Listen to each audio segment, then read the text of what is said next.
सुप्रभात बच्चों, कैसे हो आप सब। मैं आशा करती हूँ आप सब बहुत अच्छे होंगे, खूब मजे कर रहे होंगे। आओ बच्चों, हिंदी की कक्षा प्रारंभ करते हैं। अध्याय 9 के साथ। शीर्षक है इसका चले गांव की ओर।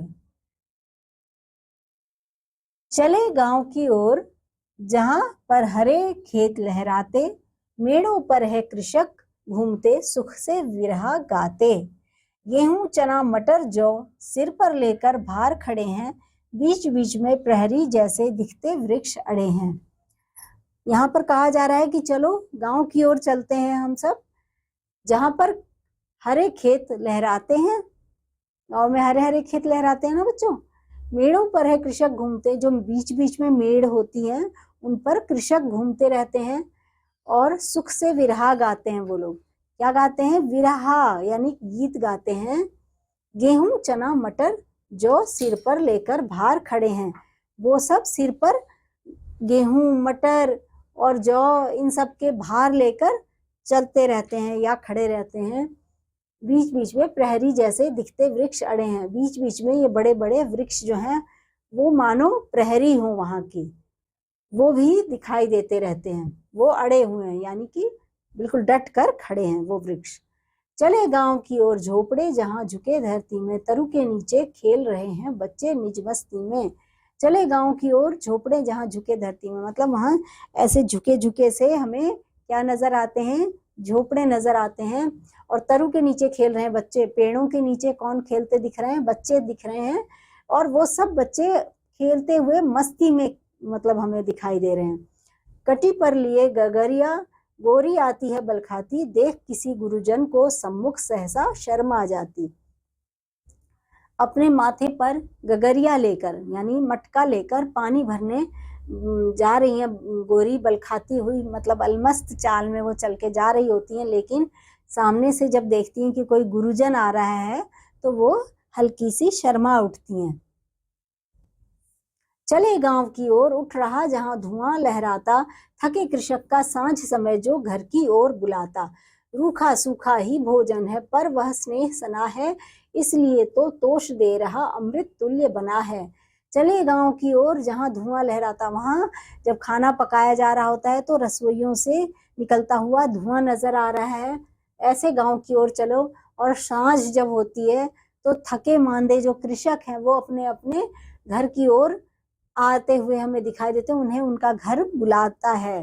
रूखा सूखा ही भोजन है, मतलब रूखा सूखा भोजन है पर प्रेम स्नेह से सना हुआ है, और इसीलिए वो कैसा बन जाता है बच्चों? अमृत तुल्य बन जाता है। उनका भोजन कैसा बन जाता है? अमृत तुल्य, क्योंकि उसमें प्रेम का रस घुला हुआ है। चले गांव की ओर जहां पर गीत गा रही टोली, ढोलक देती थाप गमकती, कजली अलहा होली।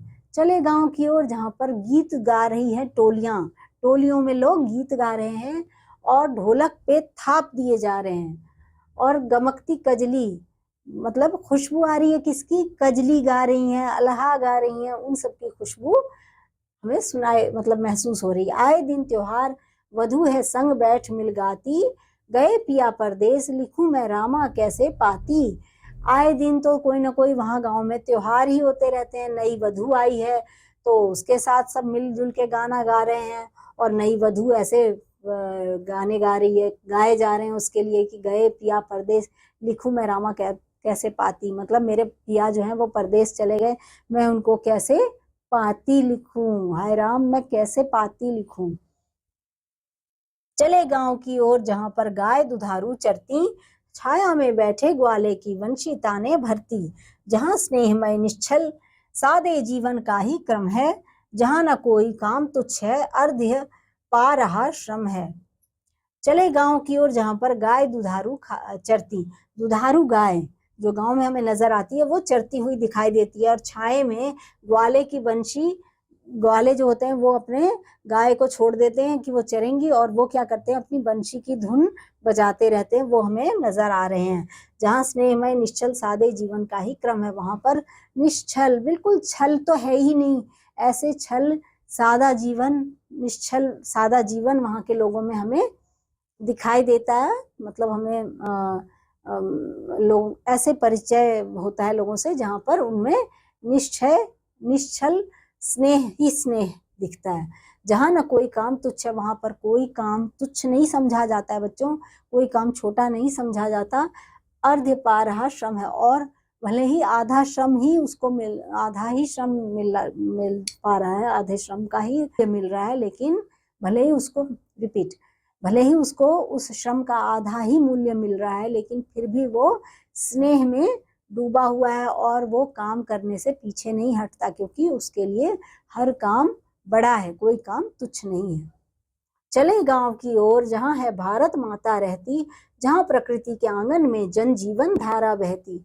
चले गांव की ओर जहाँ भारत माता रहती और जहाँ प्रकृति के आंगन में जन जीवन धारा बहती, जहाँ पर प्रकृति के आंगन में जीवन धारा बहती है, ऐसे गांव में चलते हैं। चले गांव की ओर जहाँ पर मानवता रहती है, भारतीय संस्कृति की गंगा समुद्र बहती है।